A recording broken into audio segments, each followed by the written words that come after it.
উত্তরপ্রদেশ সহ গোটা দেশেই যেভাবে প্রশ্ন ফাঁসের ঘটনা ঘটেছে, এবং আমরা এটা স্পষ্ট মনে করি যে এই প্রশ্ন ফাঁসের জন্য ভারতবর্ষের বিভিন্ন রাজ্যের যে কোচিং মাফিয়া, যে কোচিং লবিগুলো, সেই লবিগুলোর সঙ্গে কেন্দ্রীয় সরকারের একটা বিরাট পরিমাণ টাকার লেনদেন, একটা দুর্নীতি চক্র যুক্ত হয়ে আছে।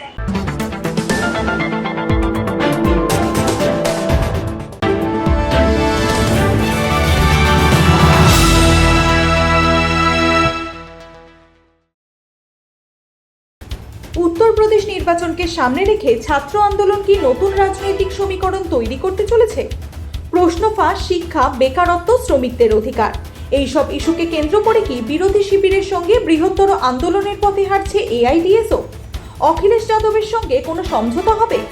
E20 ইস্যুতে নতুন রাজনৈতিক প্ল্যাটফর্মে কি যোগ দেবে সংগঠন? যোগী সরকারের কড়া প্রশাসনের মধ্যেও কিভাবে আন্দোলন হবে? উত্তরপ্রদেশ থেকে বিহার নির্বাচনের আগে ছাত্র রাজনীতির নতুন সমীকরণ নিয়ে আজ থাকছে একাধিক প্রশ্ন ট্রু নিউজ বাংলার তরফ থেকে এআইডিএসও এর রাজ্য সম্পাদক বিশ্বজিৎ রায়কে। উত্তরপ্রদেশ বিধানসভা নির্বাচন আর 10 মাস দূরে, সেখানে বিভিন্ন গণ ইস্যুতে আন্দোলনের জন্য কি অখিলেশ যাদব বা তার দলের সঙ্গে কোনো কৌশলগত সমঝোতা বা যৌথ কর্মসূচির পরিকল্পনা হয়েছে? দেখুন, আমরা বেসিক্যালি এটা ছাত্র সংগঠন তো বিধানসভা নির্বাচন বা অন্য কোনো নির্বাচনে প্রতিদ্বন্দ্বিতা করে না। বিধানসভা নির্বাচন বা অন্যান্য লোকসভা নির্বাচনে প্রতিদ্বন্দ্বিতা করে রাজনৈতিক দলগুলো। ফলে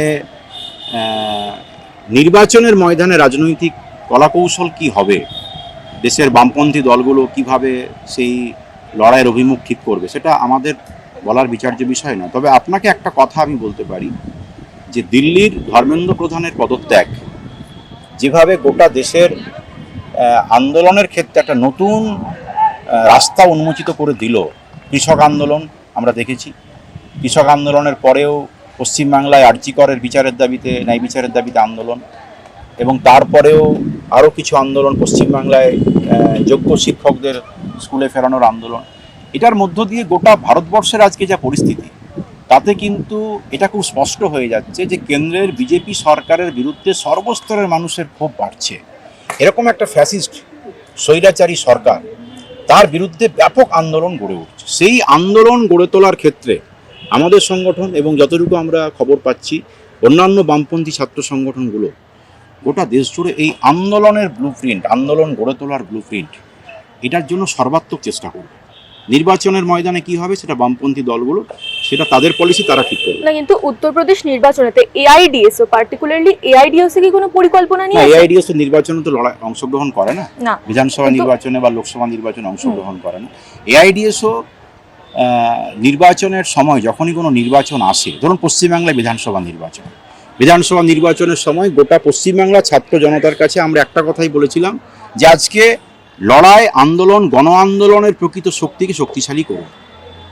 তাহলে আমরা সেখানেও উত্তরপ্রদেশেও আমরা নিশ্চয়ই নির্বাচন এলে সেই দেশের, সেই রাজ্যের ছাত্র সমাজকে এটাই আহ্বান জানাবো, লড়াইয়ের শক্তি, আন্দোলনের শক্তি বামপন্থীদের হাতকে শক্তিশালী করুন।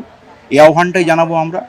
যেখানে শিক্ষার দাবি, কর্মসংস্থানের দাবি, যে দাবিগুলো আজকে আমাদের বাঁচার জন্য ন্যূনতম প্রয়োজন, সেই দাবিগুলো যেখান থেকে উচ্চারিত হবে, সেই কণ্ঠকে যারা তুলে ধরবে তাদের পাশেই দাঁড়াবো। দেখতে গেলে উত্তরপ্রদেশে কিন্তু সব থেকে বেশি এই যে প্রশ্নপত্র ফাঁসের দুর্নীতি সেটা ঘটেছে, সেখানে উত্তরপ্রদেশের ছাত্রদেরকে কিভাবে সংগঠিত করবেন বলে ভেবেছেন?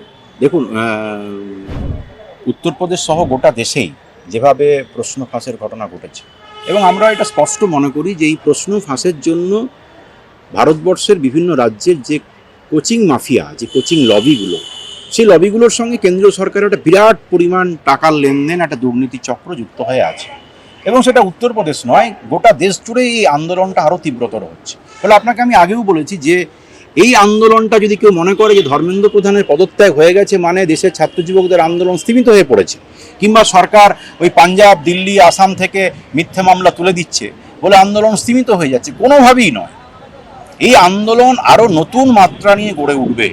আমাদের সংগঠনের central council, AIDSO central council গোটা দেশের ছাত্র যুবকদের কাছে আহ্বান জানিয়েছে যে এই যে আন্দোলন গোটা দেশের ছাত্র যুবকদের মধ্যে যে একটা নতুন প্রাণ সঞ্চার করলো, সরকার, রাষ্ট্র দেখলো যে এখানকার জেনজি, এখানকার ছাত্র যুবদের কি বিপুল শক্তি তাদের মধ্যে প্রতীত হয়ে আছে, এবং এই শক্তি যদি সঠিক অভিমুখে সঠিক রাস্তায় আন্দোলনের রাস্তায় যদি নিয়ে আসা যায়, তাহলে সরকার মাথা নত করবে। এই আন্দোলনটাতে আমরা এখন এই পরিস্থিতিতে উত্তরপ্রদেশ সহ গোটা দেশে এনটিএ বাতিলের দাবিতে, এনইপি 2020 বাতিলের দাবিতে, কর্মসংস্থানের দাবিতে, যে শিক্ষান্তে কাজের শিক্ষার শেষে প্রত্যেকের যোগ্যতা অনুযায়ী কাজ চায়। কারণ দেখবেন আজকে গোটা দেশে ভয়াবহ বেকার সমস্যা। যে মোদি বলেছিল বছরে 2 কোটি বেকারকে চাকরি দেব, সেই চাকরি তারা দিতে পারেনি। ভয়াবহ বেকার সমস্যা। ফলে শিক্ষার্থীরা শিক্ষার পরে কোনো কাজ নেই। ফলে এই যে রুটি রুজির দাবি, এই যে আজকে শিক্ষার দাবি, এই দাবিতে উত্তরপ্রদেশ সহ গোটা দেশে আমরা এই আন্দোলনকে গড়ে তোলার জন্য সর্বশক্তিতে ঝাঁপিয়ে পড়ার প্রস্তুতি নিচ্ছি। অসংগঠিত ক্ষেত্রের যারা শ্রমিক, ডেলিভারি বয়েজ থেকে শুরু করে পরিবহন কর্মী, ট্যাক্সি চালক, ক্যাব ড্রাইভার, এনাদেরকে একত্রে সংগঠিত করে এআইডিওসি কি কোনো আন্দোলনের পরিকল্পনা করছে? কারণ আমরা অলরেডি দেখেছি সিআইটিউ অলরেডি একটা কলকাতাতে ধর্মঘট করেছে সোমবার দিন। সেরকম কোনো পরিকল্পনা কি রয়েছে? আন্দোলনের এই পরিকল্পনা আছে ইতিমধ্যে, যেটা বললাম যে আপনাকে, কোথায় হবে, কিভাবে হবে? ধরুন এখানে যেমন বস্তিবাসী এবং হকার উচ্ছেদের বিরুদ্ধে যে আন্দোলন, সেই আন্দোলনে আমরা পূর্ণ শক্তি নিয়েছিলাম। একইভাবে এখানকার অসংগঠিত শ্রমিক বা নানান ক্ষেত্রে যারা মানে কি বলবো, যে কৃষক পরিবার, কৃষিজীবী মানুষ যারা, সেই মানে কৃষক এবং শ্রমিক, সংগঠিত অসংগঠিত সমস্ত ক্ষেত্রে এই দাবিতে যে আন্দোলনগুলো, সেই অংশের মানুষ যে আন্দোলনগুলো গড়ে তুলছে, সেই আন্দোলনটাতে এআইডিএসও পূর্ণ শক্তি নিয়ে দাঁড়াবে।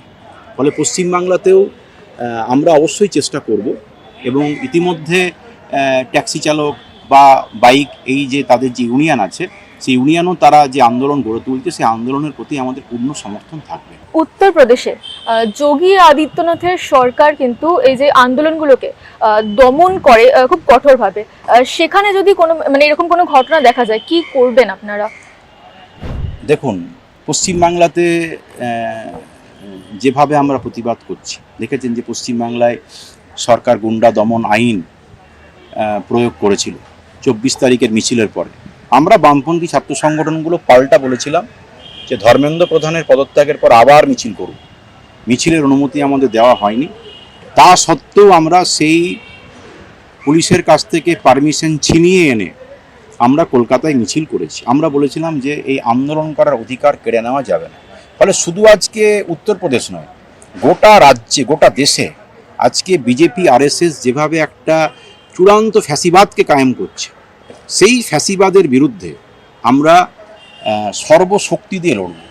আমরা গোটা দেশের সাধারণ মানুষ, ছাত্র জনতাকে আহ্বান করছি যে আজকে যদি সত্যি সত্যি বাঁচার অধিকারকে সুনিশ্চিত করতে হয়, শিক্ষার অধিকার, কর্মসংস্থানের অধিকারকে সুনিশ্চিত করতে হয়, তাহলে এর বিরুদ্ধে একটা সর্বাত্মক লড়াই চাই। বামপন্থী ছাত্র সংগঠনগুলোর কাছে আমরা আহ্বান রেখেছি যে আমাদের নিজেদের মধ্যে যাই নানান বিষয়ে মতপার্থক্য থাকুক, বিজেপি আরএসএস এর বিরুদ্ধে ঐক্যবদ্ধভাবে লড়তে হবে। কিন্তু যোগী সরকার যতটা কঠোর হাতে সমস্ত কিছু দমন করে দেয়, সেখানে যদি আপনারা আন্দোলনের সুযোগই না পান, তখন কি করবেন? দেখুন, আন্দোলন মানে ইতিহাসেভাবে কখনো ঘটেনি যে যারা সরকার, যে রাষ্ট্র, তারা দমনপীড়ন নামিয়ে এনেছে, আর দমনপীড়ন নামিয়ে আনার পরে সেই জায়গার, সেই দেশের, সেই রাজ্যের ছাত্র যুবকরা, সাধারণ মানুষ মাথা নিচু করে সেটা মেনে নিয়েছে। ইতিহাসের শিক্ষা আমরা জানি, ইতিহাসের পাতা উল্টে আমরা পড়ে ফেলেছি যে যেখানে যত আক্রমণ তীব্রতর হবে, সেখানে তত বেশি প্রতিরোধ গড়ে উঠবে। যোগী আদিত্যনাথকেও আমরা এই কথাটা বলতে চাই যে উত্তরপ্রদেশে যদি সরকার, রাষ্ট্র আক্রমণ নামিয়ে আনেন, তাহলে দেখবেন সেখান থেকেই সবচেয়ে বেশি প্রতিরোধ হবে। ফলে এটাতে আমাদের কাছে কোনো আশঙ্কার কারণ নেই। আমরা আমাদের পূর্ণ শক্তি নিয়ে এটার বিরুদ্ধে রুখে দাঁড়াবো। এটাই ইতিহাসের শিক্ষা। ভগৎ সিংয়ের শিক্ষা আমাদের বুকে আছে, ভারতবর্ষের স্বাধীনতা আন্দোলন, নবজাগরণের মনীষীদের, বিপ্লবীদের স্বপ্ন আমাদের বুকে আছে। তাদের থেকে আমরা শিক্ষা নিয়েছি যে কীভাবে ব্রিটিশ সাম্রাজ্যবাদী শাসনের বিরুদ্ধে এদেশের ছাত্র যুবকরা ব্রিটিশের বুলেটের কাছে বুক পেতে দিয়েছিল, কীভাবে ফাঁসির মঞ্চে আত্মাহুতি দিয়েছিল। সেই সংগ্রাম আমরা আজকে বুকে বহন করছি।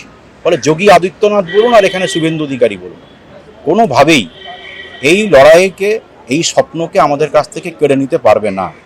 আমরা শেষ রক্তবিন্দু দিয়ে লড়ব, এটাই আমাদের এখন সংকল্প।